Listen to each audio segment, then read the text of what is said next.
পবিত্র রমজান মাসে পূর্ব জেরুজালেমের আল আকসা মসজিদে মুসলিমদের প্রবেশ সীমিত করার পরিকল্পনা নিয়েছে ইসরায়েল। ফিলিস্তিনের গ্র্যান্ড মুফতি ও সুপ্রিম ইসলামিক কাউন্সিলের প্রধান শেখ একরিমা সাবরি আন্তর্জাতিক সংবাদ মাধ্যমে এমন তথ্য জানিয়েছেন।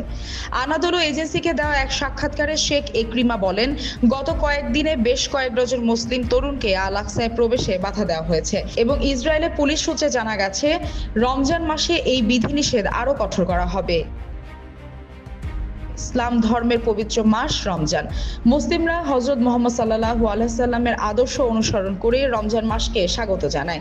কিন্তু বিশ্বস্ত সূত্রে আমরা জানতে পেরেছি, দখলদার শক্তি আসন্ন রমজান মাসে আল আকসা মসজিদে আসতে ইচ্ছুক মুসলিমদের প্রবেশাধিকার নিয়ন্ত্রণের সিদ্ধান্ত নিয়েছে। এক্ষেত্রে প্রয়োজনে কঠোর পদক্ষেপ নিতেও পিছপা হবে না।